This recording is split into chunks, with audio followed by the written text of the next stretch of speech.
Hello and welcome to the Family Business Central 201 webinar called Family Communication. As a business that specializes in working with family businesses, the whole challenge of managing communication within the family and between the family and the business is one of our key areas of specialty. And it is a challenge because we are combining family and business and all of that history and patterns and expectations and family relationships that go in to make that very rich tapestry of what we call family business. So thank you for joining us today, and I'll take you through some of the key things to think about when you're trying to communicate effectively in your family business or within your family. This model we've put in just about every one of our 201 series webinars. The reason for this is that the ability to have honest conversations, show a good level of transparency, and to manage fairness is utterly critical when it comes to a successful family business and building a successful family legacy. The challenge with communication is that, in fact, without good communication, without effective communication, I'm going to define that shortly, none of these things are really possible. Honesty actually is all around honest communication, in a way that people can hear it, in a way that they don't get upset by it, or that they can eventually come to terms with what it is that you're saying. Sometimes our honest conversation is about something that they may not like or may not be very happy with, but we still actually have to have that. Transparency is also a critical part of communication, and we are using our communication skills the whole time to demonstrate transparency, to show that nothing is being hidden, and that, in fact, if we have transparency, we then don't have conspiracy theories. And finally, fairness, and this is a big one, and we talk a lot about fairness in family businesses. But fairness is a perception. And so what I might think is fair, my two daughters might think is completely unfair. And it's a standard thing throughout any family, let alone any family business. So fairness is something that you negotiate, you talk about, you discuss. You might get down to actually the definitions or meanings of specific words. So I might use a word in one way and have a particular meaning for it, but when I use it, someone else hears it and interprets it in a completely different way. And this is where our ability to communicate effectively and well and sensitively is just critical, because fairness is one of the driving factors towards conflict in a family, or lack of fairness is what I mean, sorry. And if people feel that they are being treated unfairly, then emotions rise and communication gets more difficult, and the chances for conflict just increase almost exponentially. So these three elements are very much what we use so much of our communication skills in a family and in a business. So when we run this as a live webinar, we ask a couple of questions here, and obviously this is just you and me talking here on this video. So I'm going to ask the question and then obviously answer it myself. First question is, how do we define effective communication? We ask this one in just about all our face-to-face workshops and webinars, and it elicits a number of different ideas and suggestions and that sort of thing. Now, we've been asking this question for decades, probably over 30 years. And we've spent a lot of time thinking it through in terms of when we mean effective communication, what are we really saying? And we've been able to boil it down to actually a very simple phrase.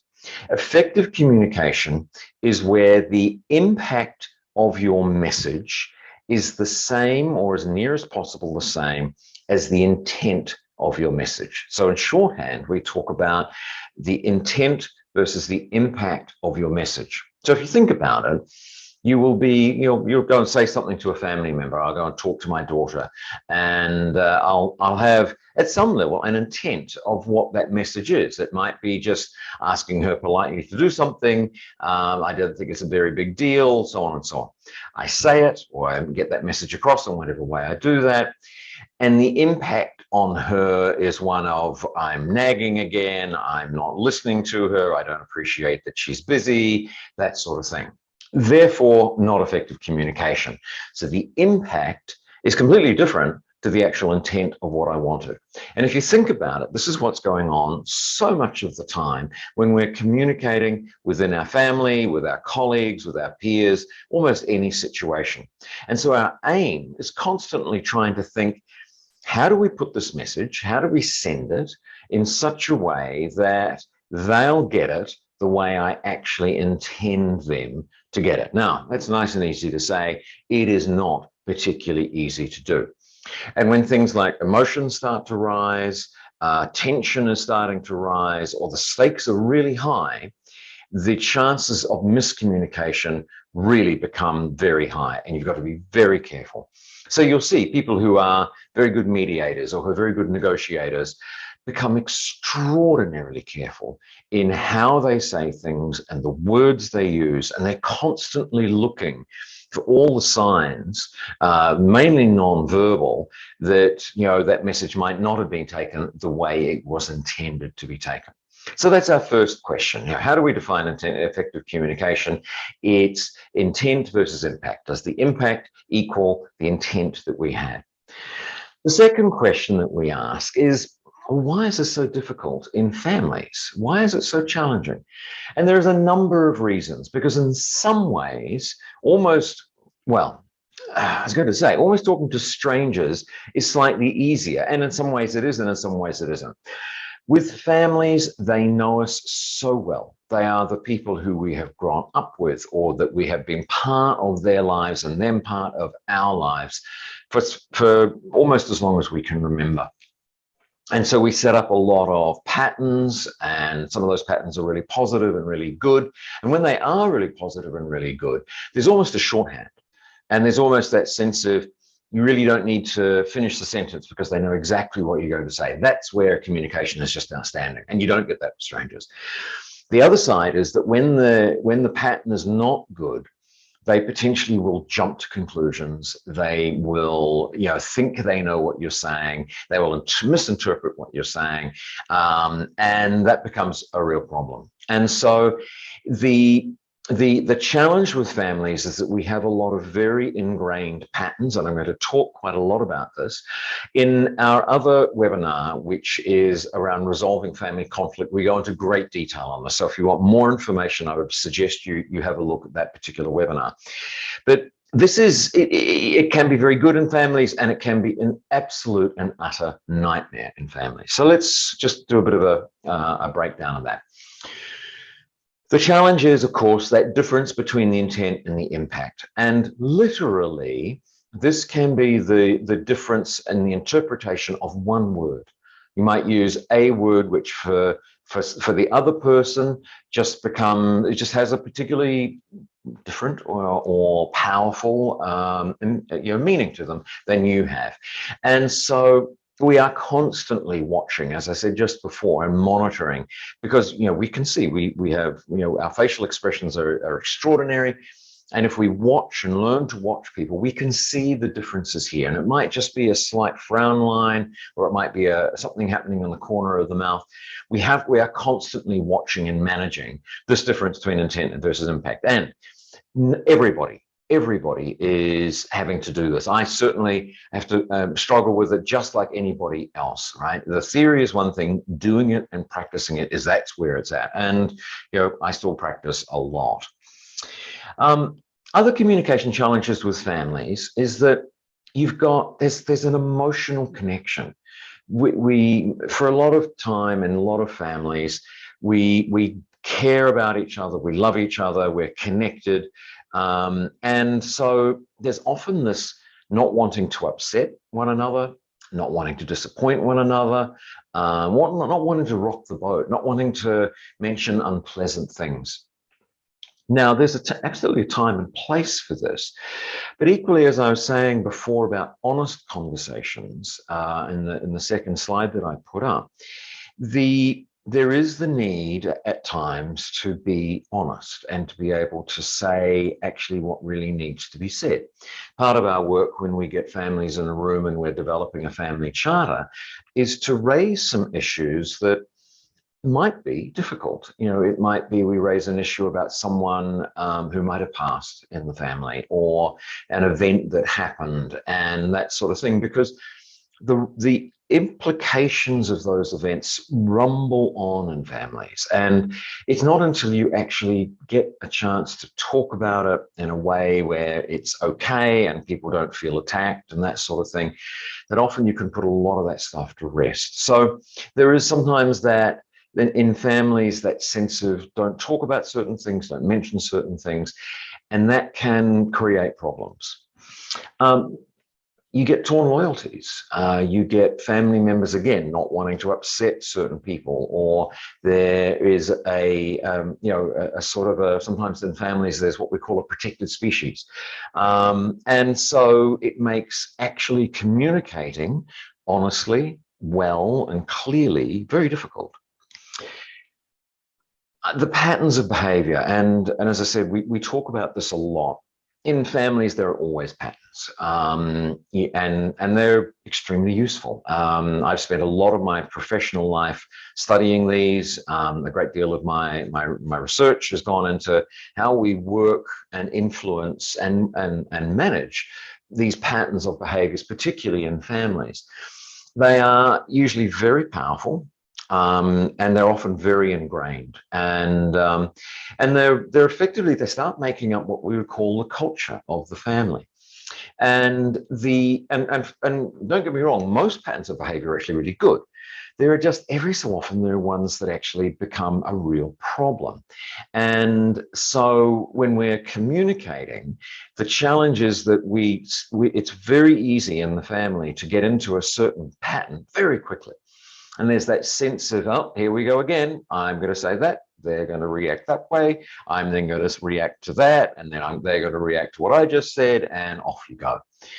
And the challenge with patterns is that we tend to hear what we expect to hear. And that's the problem, right? So they could be saying ABC and we're hearing XYZ, right? Because that's what we expect. And so that's a classic, intent versus impact craziness, right? But the patterns of behavior are one of the things that drives, okay, they're saying that, therefore they don't like me or they disagree with me or whatever it is. So we hear what we expect to hear. And this is a major challenge around communication. Family history. And again, this is starting to link into some of the patterns, but every family has history. There are always things that have happened which have been upsetting, or we don't want to talk about, or we feel awkward about, or just difficult. And so it's very difficult to have a communication about that, or communicate well, because often there's just an enormous amount of whether it's hurt or other types of emotions around some of those things that have happened in the past. And of course, it's just the level of emotion. Whether someone is just grumpy because they're just grumpy today, or whether the particular topic is a highly emotional topic. And for families, none of us get taught how to talk about and manage emotions. We call this in the literature emotional literacy. And so there is that, there is, for a lot of families, a sense of, we don't raise that, we don't talk about that, we don't, we just sort of just leave it to one side, thinking if we ignore it long enough, then, it'll go away. And often it doesn't go away. And as I said before, those ripples of some of these things just keep rolling through. And so they start enhancing the emotions in an unhelpful way. They start reinforcing some of the patterns of behavior, and it all makes it difficult to communicate. And as I said before, people hear what they expect to hear. And so we have all these self-fulfilling prophecies that come in. And if I expect that family member to be difficult, a pain in the neck, arguing with me, all that sort of thing, then that's basically what I'm expecting them to say and do. So that's what I will tend to hear. And that's where we need to be able to change and shift some of those family communication dynamics. And in this video, I want to talk about how you can start doing that. Now, this is a model that we put up just about everywhere. Anytime we're talking about communication, we throw this up and we ask people, what on earth is that? And we get all sorts of interesting things. You know, we get ants going up a wall, we get, you know, all sorts of things, right? What they are, and I won't I'll take you out of your misery fairly shortly. They are what we call the psychological blinkers, or if you're in America, the psychological blinders. Australia, New Zealand, and UK, I think, call it blinkers, the US blinders. Same thing. And if you think about when you put blinkers or blinders on a horse, they very much determine what the horse can see. And so if it's information coming in the current set of blinkers, then we will see it, we'll pay attention to it. If something is outside of the blinkers, we just won't see it. We literally they don't even know it's there. And so, you know, you see horses that are in very crowded situations or in streets and all that sort of thing. If they've got their blinkers on, then they just focus on what's ahead of them. And so they don't hear the noisy cars or don't pay so much attention to the noisy cars going up the side and all of that sort of thing. So physically, they're very useful. For us, they're psychological. They're not physical. We don't literally physically wear blinders or blinkers, but psychologically we do. And these are an incredibly powerful set of filters that guide how we see things, what we pay attention to, and what we don't pay attention to. So they're very contextual. So if you think about the blinkers that you've got on when you're driving your car, you are very focused on the road ahead. You're focused on maybe the cars in the lanes beside you.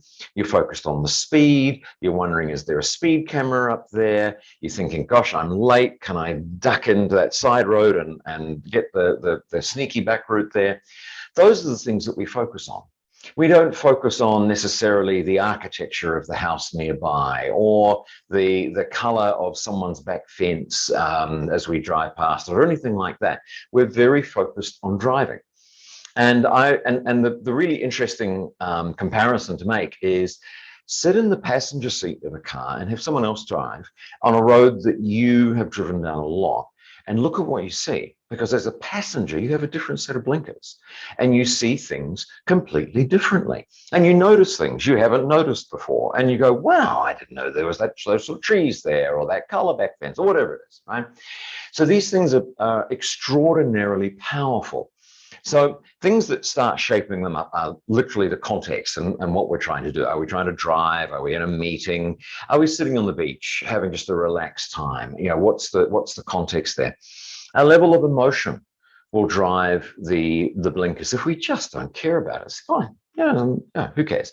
But if there's a strong feeling of emotion, and sometimes stress will combine this. In fact, stress will often close these blinkers down, or close them in, so we pay attention to even less than we did before. The language that is used, things like our education, our expectations, the assumptions that we make about the context, the person that are talking to us, all of these things come in and start shaping up our blinkers, and they do change, right? If you have a meeting in the same room all the time, try having that meeting in another room or outside on a sunny day, something like that. Just literally changing the physical space of a meeting will start altering some of these blinkers. Now, the reason I'm putting these up is that often when we're trying to communicate, not often, in fact, all the time when we're trying to communicate, we are constantly managing the other person's blinkers as well as our own, because they have blinkers, but we have blinkers. And so if we don't get our message into that person's blinkers, then literally they just don't know we're even communicating. And then we've got to get it into the right part of the blinkers. I'm stretching the analogy here, I know.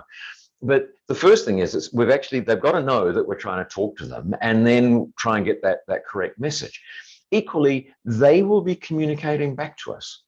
right? And so we've got to be careful of our own blinkers and our own assumptions. And they might say something, and we might interpret that as an attack back by them or as them being critical of us, and we might react in a certain way. They might not be doing that at all. They might just be expressing a feeling, right? Or it might be just their style of talking.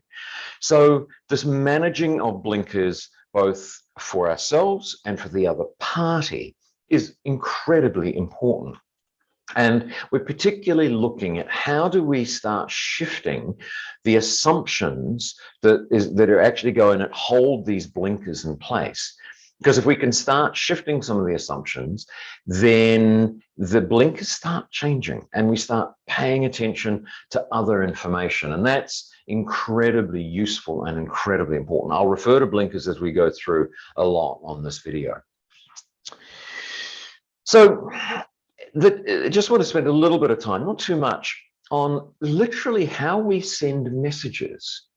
There's a famous book, The Pragmatics of Human Communication by Voltzlvik and Bevan, 1964. I do not recommend you read it. I've read it. That's all you need to know. But they talk about the thing in there, which is you cannot not communicate. And so and the example they used, and this is back in 1964, was that the letter that you don't reply to sends a message. Today, it could be the email that you don't respond to, or the text message that you don't respond to sends a message. And so if in some way we are in contact with somebody, then we are potentially communicating. And so the myriad of ways that we send messages and can send messages is almost limitless. And so I just want to go through some of the modes that we've got. Obviously, we have the words. And so I'm speaking to you verbally, and there's a whole lot of other things that I'm doing. I'm moving my hands around, we've got facial expressions and all that sort of thing. But there is actually the words that are said. And a lot of the tone that we use and all that sort of thing gives a lot more context to the actual words. You hear a synthesized voice saying something. You don't get as much information from that as you do from a human talking. You've then got all the nonverbal. And as humans, we are extraordinarily good at picking up on nonverbal. Now, you've got to be a little bit careful with nonverbal because there's a lot of myths around it. And there is a lot of assumptions that if you've got your arms folded, then that means something. Or if you're tugging on your ear, it means something. Actually, it doesn't mean anything. Right? These are very gross assumptions that get made. Might be crossing my arms because I'm cold.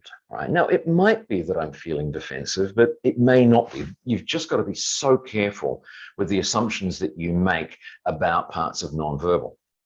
But what I'm talking about there, and what I mean by nonverbal, is literally what we do with our body. Have we got our arms open? Are we standing up? Are we sitting down? Are our legs crossed? Are they straight? All that sort of stuff. So the physical part of the body. Then you've got all the facial expressions. And there's an extraordinary guy called Paul Ekman who has talked about the 7 innate facial expressions, which is, now I probably won't remember them all, but there's surprise, anger, sadness, fear, I knew I wasn't going to, but there's a couple of others as well. And he calls these micro expressions. And they're, again, slight shifts in the musculature around the mouth, up here, all sorts of things in terms of eyes opening, eyelids opening. Extraordinarily amazing stuff and very sound research on that. Now, we pay attention at an enormous level to this. And it sends us, we make enormous amounts in that, right? Now, when you combine the words with the nonverbal, very, very powerful. The trouble is, it is all based around culture. It's based around assumptions, it's presuppositions, meanings of individual words. So we have to be very careful. Now, when we see a certain thing, maybe we see a fear expression on someone's face or a surprise expression or something like that, all it really prompts us is to ask questions, not to say, oh, you're scared. No, it's actually, Let's just, what does that mean? And so you notice I'm being quite tentative here, because I've actually, like most of us, have got ourselves into huge trouble when we jump in and we make assumptions about what we think is going on. So the non-verbal and with the verbal is often there to prompt us to ask a question about a possible interpretation that we're making. Right? Facial expressions I've just talked about. Tone of voice, immensely important as a way of sending messages. We can have an angry tone of voice. We can have a happy tone of voice. We probably have a neutral one, I guess, but there's enormous amounts of emotion. If we're talking very quickly, very fast like that, it sends a message, right? So tone is just adding and complicating the type of message. Of course, we have our written communication, and so much of our communication these days is written, whether it's emails, whether it's texts, documents, that sort of thing. And we know it can be extraordinarily clunky. Again, you have different interpretations of words, but it's very hard to get the subtlety and the nuance there. And our general rule is, the moment there is an emotion coming into the communication between you and somebody else, stop writing, stop texting, get on the phone, preferably get in front of them and talk, right? Because text and writing is just the worst thing in terms of managing a difficult and or emotional type of communication. And the problem is that people want to have written records, of what has been said. Yeah, save that to later. If you actually really want to resolve this, stop writing, get in front of the person, or at the very least, get on the phone to them. Context, as I mentioned before, is enormous. And so we use this. So if you have to have a serious meeting with somebody, then think of the context that's going to reinforce that message. Now, it might be a particular meeting room. It might be a particular situation where they realize, and the message that the context is setting is, this is a serious, important meeting.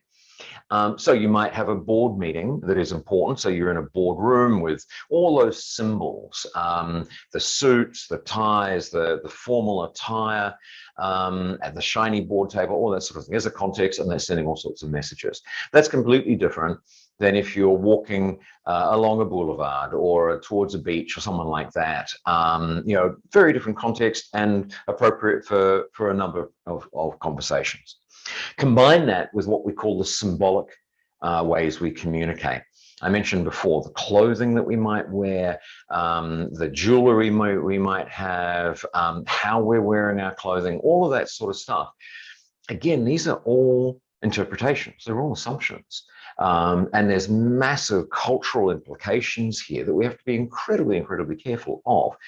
But don't underestimate how much we pay attention to these, and we may be either taking messages that may or may not be right, or we're sending messages that may or may not be right. So this whole grouping here of possibilities, when you combine all these and all the different permutations and combinations, there's almost an unlimited number of ways that we can communicate and send our message, and managing that difference between the intent and the impact, which is what we're trying to do the whole time. So let me go through some of the core communication skills. I'm going to spend more time on the second half of these, which is the listening, paraphrasing, asking questions, but I want to cover the whole lot. So we've got really what I would call, let me go back, apologies, these 5. And so if we are sending a message out, formally sending a message out, we often are explaining something. I'm doing an awful lot of explaining in this video. Or we might be being very assertive, and we're saying, this is what I need. This is important to me. I would like this to be done, by this and this and this, right? Explaining is often more technical. Asserting can sometimes start verging on the emotional, but it is saying that you want something to be done, or something to happen, or something not to happen. And I'll go through those shortly here, but these are what we call the 2 sending skills. The other 3 are, in many ways, their power is their subtlety. And I'm going to talk a lot around what it means to be asking really good questions. our ability to listen, and our ability to paraphrase and acknowledge. And in many ways, I believe these last three are the most influential skills that we've got. I've spent years fine-tuning and honing my skills in these because they are so powerful and they are so impactful. Someone who just keeps on sort of making, saying, well, I want this, and actually their effectiveness runs out very, very, very quickly. But if you are good at asking questions, at listening, and at paraphrasing, you are profoundly influential and a profoundly good communicator. Let me go through a little bit of this. So when you are asserting, the key issue is to separate the person from the problem. So when we work with managers around how to have a performance management type of conversation, and so if they're having a conversation with a person who's constantly coming in late, now, you can easily accuse them of, you're late, you're no good, you can't follow any time, you're just really useless at coming in on time. Now, that is where we're actually saying the person is the problem. And that's not what asserting is. That's actually aggressive. If we're separating the person from the problem, we talk about the issue. The issue is that they're not getting in on time. And that's what we talk about. So in general terms, we talk about you're soft on the person, hard on the issue. You're soft on the person, you're hard on the behavior that may or may not be happening. Because the moment it feels personal, the moment you are starting to effectively attack them as a person, you've crossed the line, you've become aggressive.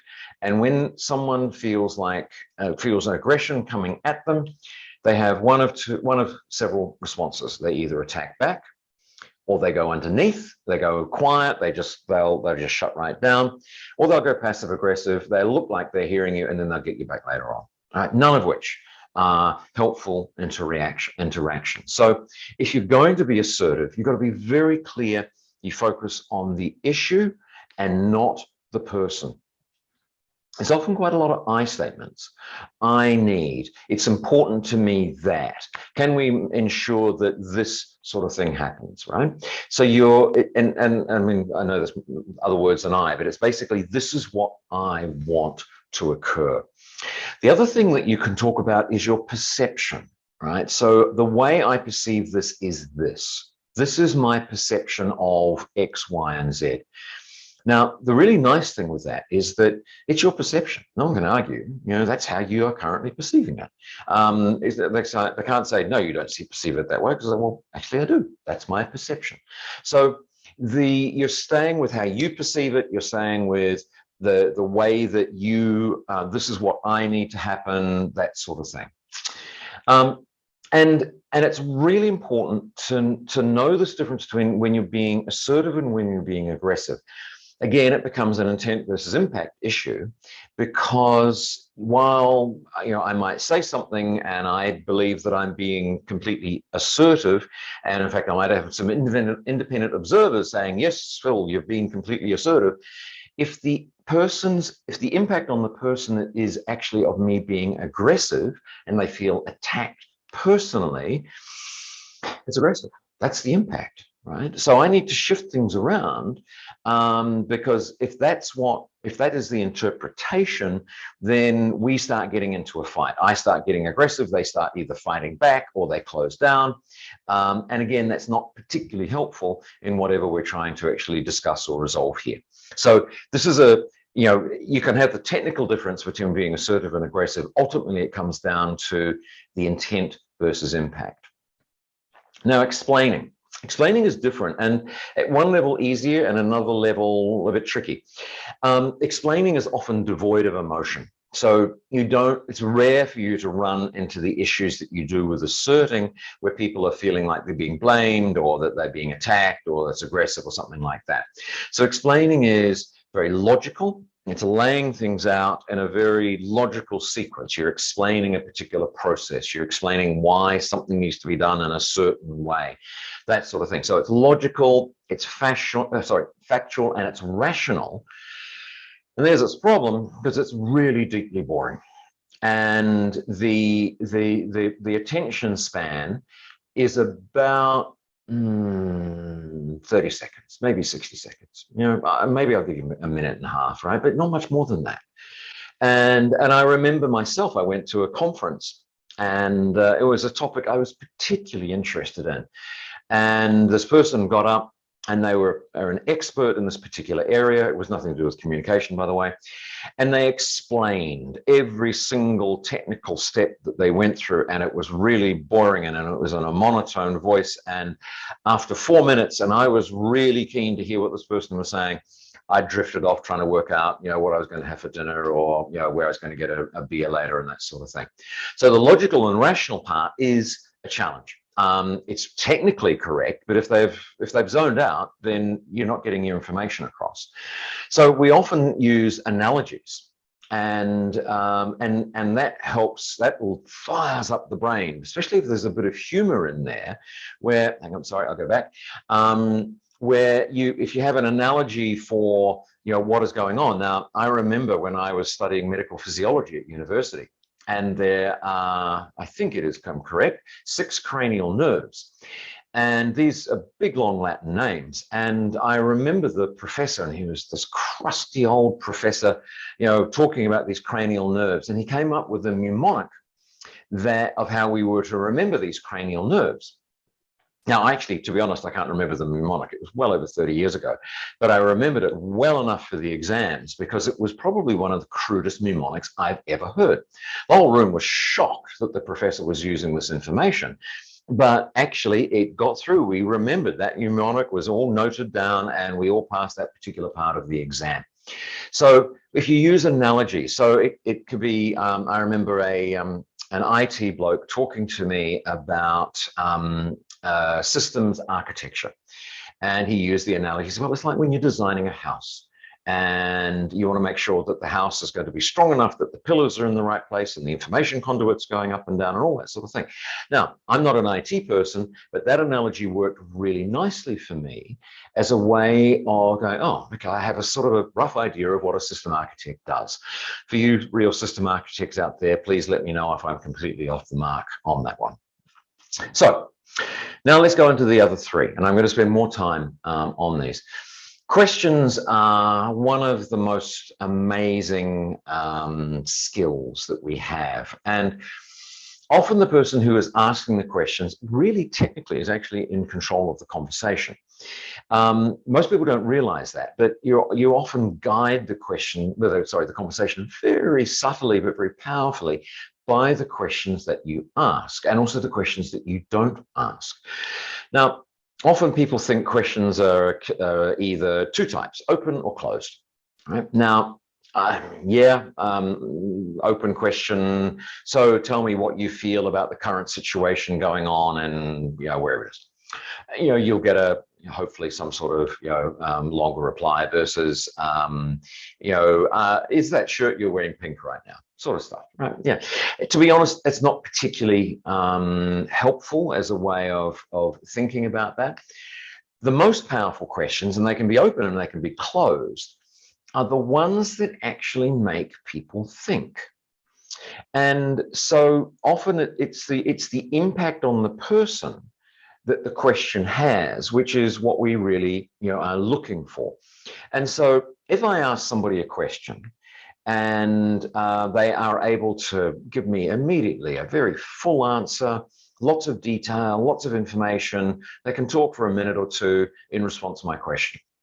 I then ask them a second question, and they immediately sort of almost stop. And they're sort of looking up, and they go, well, and they start somewhat haltingly giving me an answer. What's the difference between the 2 questions? All right. Well, the first question, if you think about going back to the blinkers here, is they had an immediate answer for it. They didn't have to think. They knew it all. They were to give me facts and opinions and ideas straight away. Where the second one, they did a very quick search of their current set of blinkers, and there was nothing much there. So they had to think. And that's the type of question where they have to think, where you actually hear, if you really listen, the creaking sounds of blinkers starting to open, because they're having to think in new ways. And this is one of the most profound ways of opening up someone's blinkers, getting them to explore other things by the questions that you ask. That's a powerful question. Right? Now, we don't know which question is which, frankly, until we ask it. So there's going to be many times we'll ask questions and they'll give us, all their ready-made answers. And then every so often there'll be a question where they say, oh, I haven't thought about that before. Right. Think about it. Give them time to think about it. And that's where the really interesting things in communication can start to happen. Now, these are not particularly complicated questions. All right. Now, I've got the bullet point here is talking about avoid why. All right, because often we think why is one of these profound questions. It's not. Okay. In fact, usually why gets us into all sorts of areas that are actually incredibly unhelpful, and often people feel like they're being interrogated. So avoid why. Why is actually not helpful most of the time. Every time there's some particular situations, yes, but examples of good questions that you can ask, particularly because they lead to getting them to think, are things like, tell me more. So someone will say something. Now, they'll say something. Now, I'm immediately, as anybody, right, because we start making assumptions about what they say. We might interpret the words our way of what they say. We might be looking at that combination of verbal and non-verbal and all that sort of thing. The thing is, we don't know very much. So sometimes you can just say, can you tell me more about that? And they go into a bit more detail. And you might throw in a question. Oh, okay. So when you say the word compromise, say, what do you mean by that? And you get a lot more information. So it's a very inquiring question. And it often gets them to really think through the implications of their answer and actually what they are really trying to say, because often there's so much on automatic, they just blather out the stuff that they've always blathered out without really actually understanding the implications of it.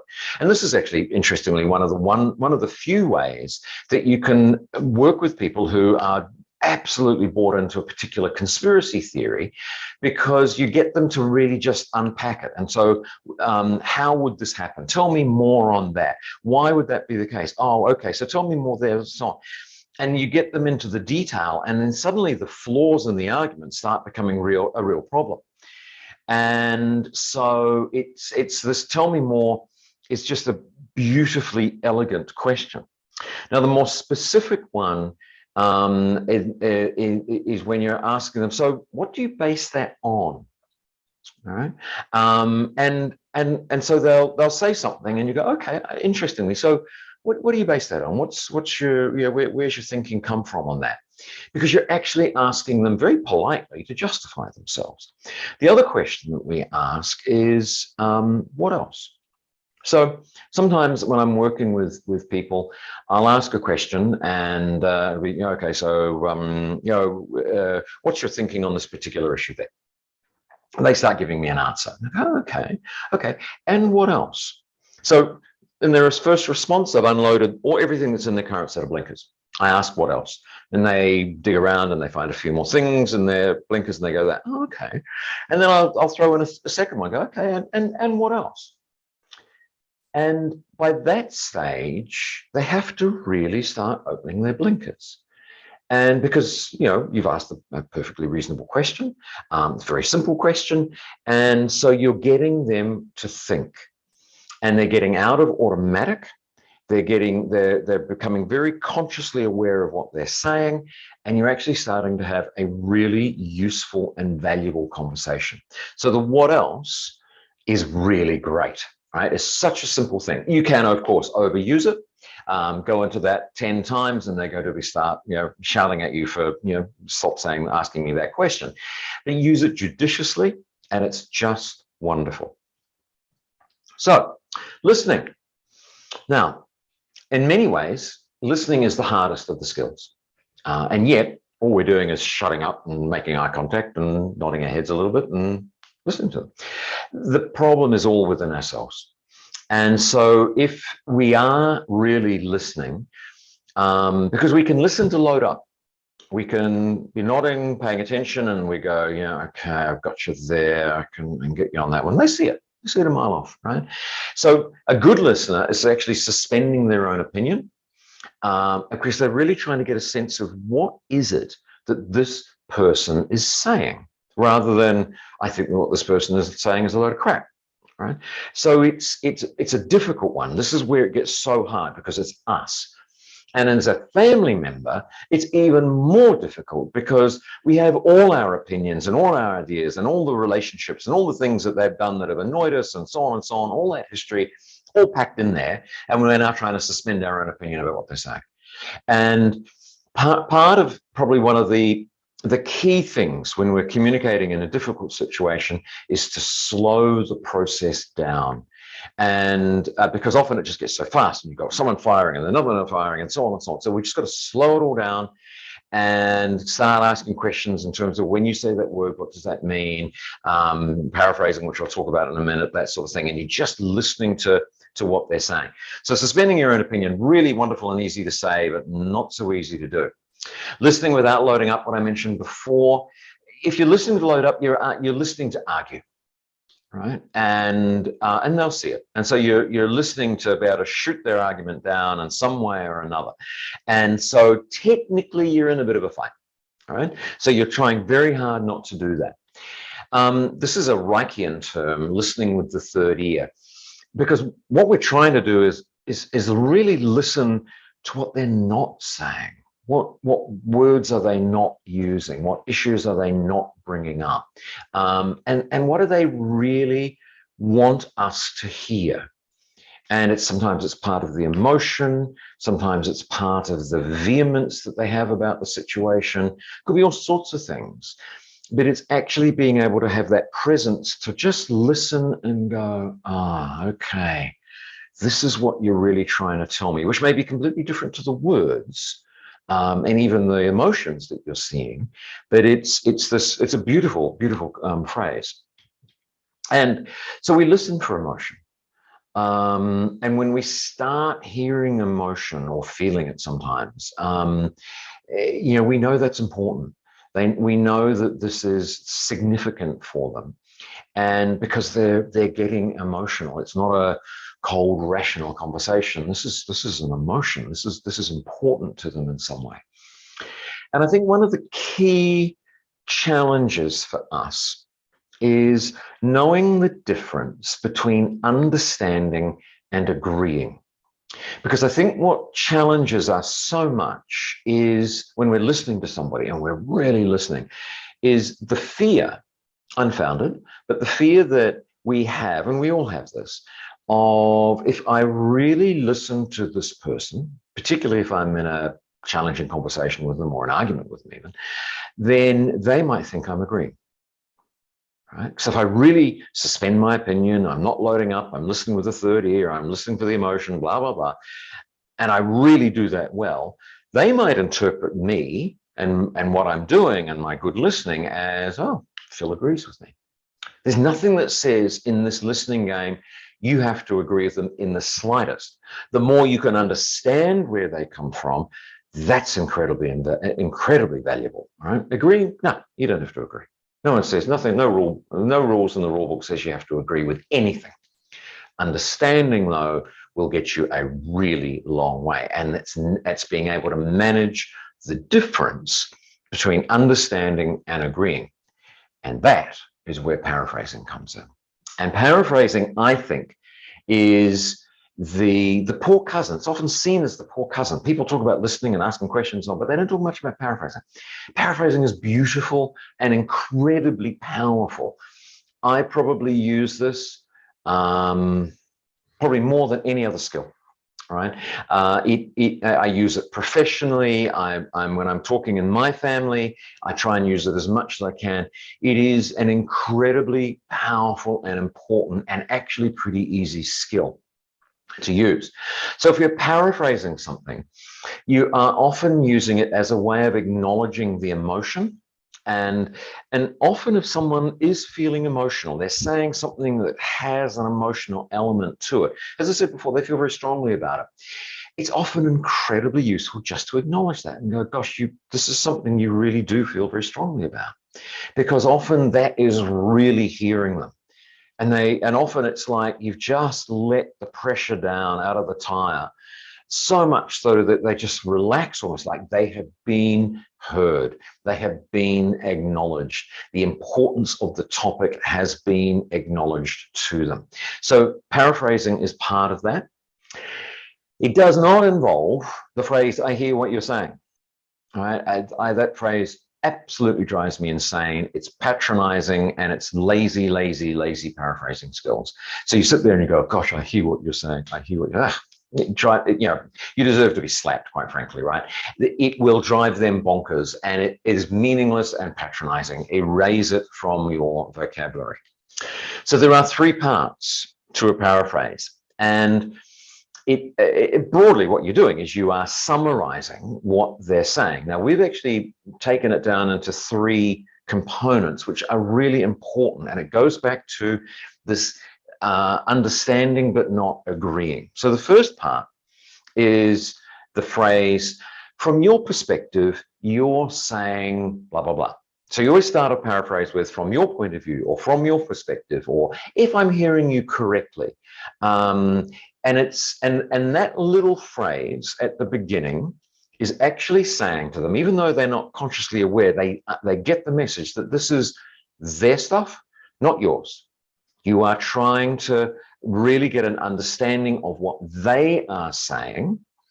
And the next point is you do the actual summary. So the first point is, so if I'm hearing you correctly, first point, you're saying, and you do it. So you build it in bullet points. You're saying that this is important and this needs to stop happening. And this is really, something that you find very, very significant.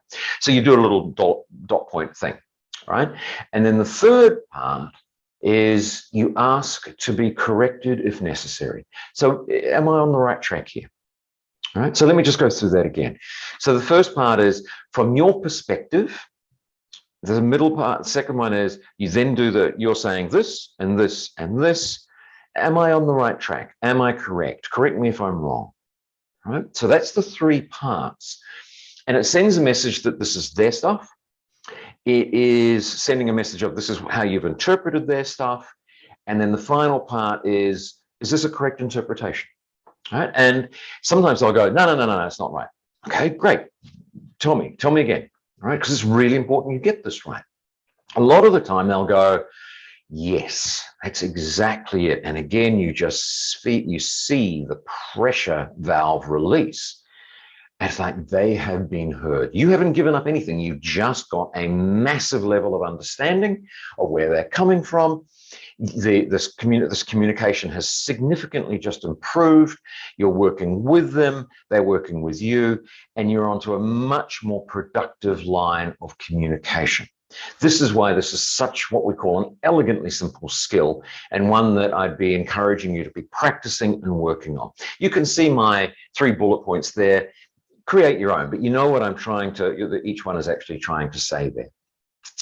All right, now let's go into emotions. Now, as I said, we cover this much more in the 201 around managing family conflict, and because we talk a lot about managing emotions here. But we know that a lot of family communication is often very emotional. All right, and families can be deeply emotional, sometimes very positively, sometimes at a very negative level, and sometimes at a conflict level as well. The challenge is managing their emotions as well as our own, right? And communication is a constant 2-way street, and the challenge is that if someone is getting emotional, we may equally find our emotions starting to rise, and as a family member, this becomes very difficult because we are so connected to them, and particularly if we're very empathetic, we start feeling their emotions as well. So it's the emotion side of things is tricky. So if someone is getting emotional, or perhaps I should have rewritten this, if the situation is getting emotional, so that includes you in this, a couple of things you can do. First, acknowledge the emotion, right? And you need to do this in the earlier phases rather than the later phases, because just acknowledging, it's not an attack, it's not an accusation, it's not a put down, oh, you're getting really emotional again. It's not that. It's just saying, and often I use the phrase, I can see this is really important to you, right? It's not the moment you start patronizing them, the emotions are just going through the roof at that particular point. Be prepared to take a break. When emotions are starting to run high, you are literally getting physiological shifts both in them and yourself. So the cortisol stress hormones levels start going through the roof. Adrenaline starts pumping into the body. You're starting to move into the fight or flight type of thing. So don't be scared to take a break and say, look, I'm not sure we're getting anywhere right now. Maybe let's perhaps just go and get a cup of tea.